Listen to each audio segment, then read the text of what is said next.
vault leads or the new school style of stealing bases. The purpose here is to gain momentum while we've got the pitcher's timing, to get our momentum going towards second base. So some ways of getting the timing for the pitcher is just count 1, 2, 3, 4, 5, and then restart at 1. Some folks like to count with letters, A, B, C, D, A, B, C, D, or some will even do a UCLA.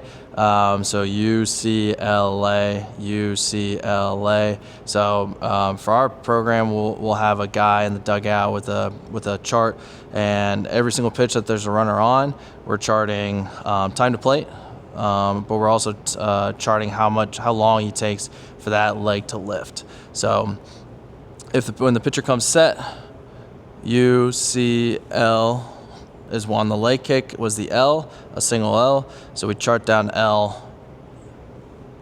Set UCLA.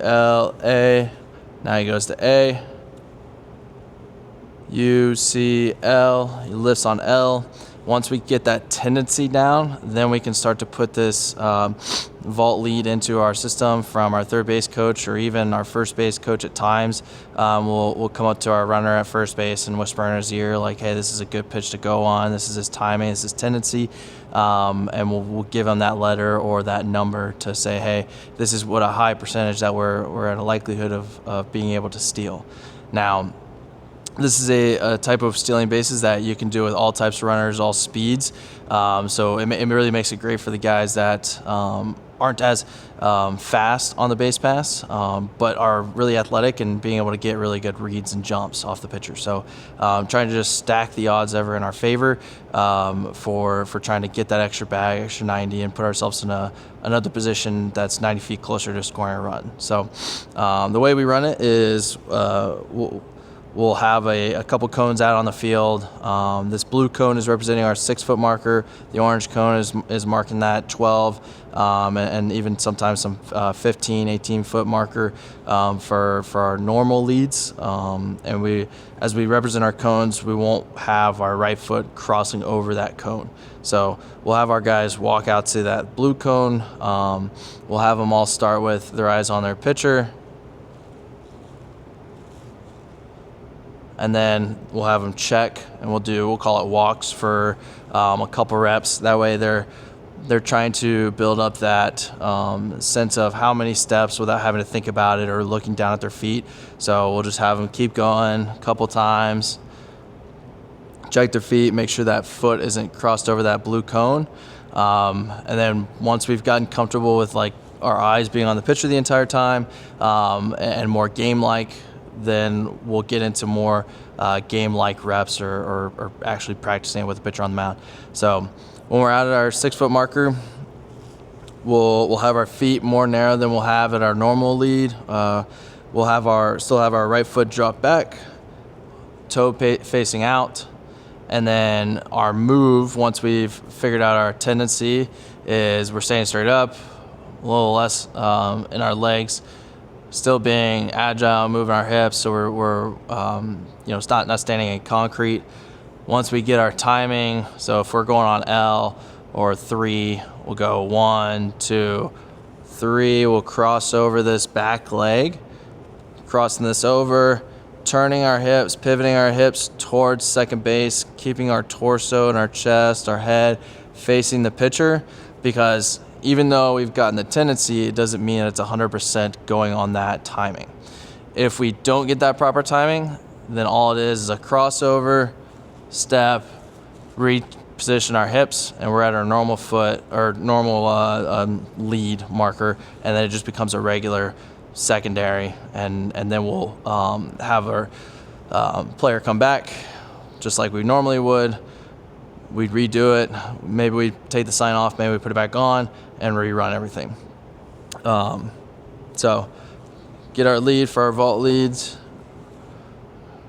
If we get the timing correct, that crossover happens.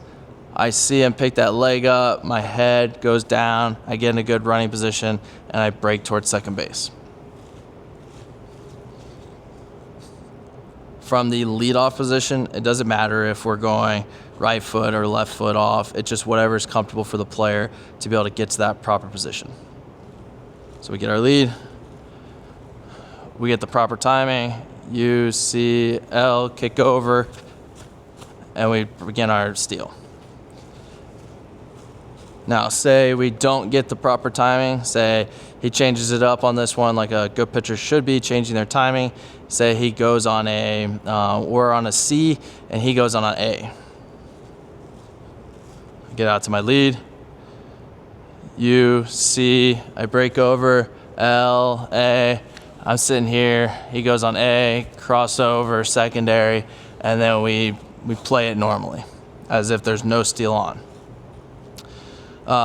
So a couple things to note with the vault leads is ensuring that when we're practicing it, we're first beginning with just a couple walks to ensure that our guys are comfortable with stepping out to that right position without having to watch their feet or looking for the cones, because obviously the cones or the spray painted lines that we put on the field aren't necessarily going to be there when we're in a game. So we want to make sure that they're comfortable getting to that position at a consistent rate. Then once we get a couple reps of that, then we're just running it live. We'll have a coach or a pitcher that may need to work on some pickoffs, and they'll get up on the mound, and we'll have within our program, we'll have our guys chanting it out in sync so that everybody is finding that rhythm of UCLA, 1, 2, 3, 4, and then that way it's not one guy thinks the rhythm is 1, 2, 3, 4, and the other guy is 1, 2. Because the way we communicate to each other, whether it's the third base coach, the first base coach, a guy from the dugout and charting, that miscommunication doesn't happen. We all want to be in sync, so we have all of our guys in the program at first base and lines, and we'll go like 3, 4, sometimes 5 lines deep, and they're all chanting it out. Once we get comfortable with that, we'll say, okay, everybody quiet, we're doing live reps. Guy goes out, and we're working it live. The next biggest thing is ensuring that as we go and we're practicing this, we're ensuring that our timing is correct.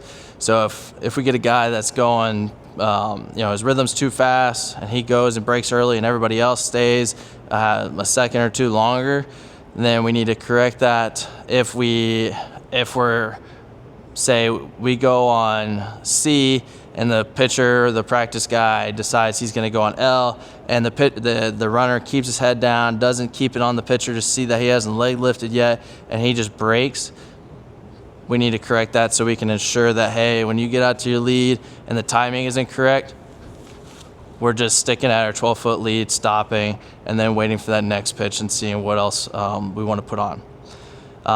So ensuring that our timing is correct, ensuring that our feet are correct, and then just making sure that we're not pushing our initial lead further than it needs to be, because we're standing in this upright position. We can go one step and back to ensure that we're giving that deception of, hey, I'm not trying to go anywhere, but we're going to give that extra step and momentum for our position player to be able to go and take that extra bag. So that's the vault leads.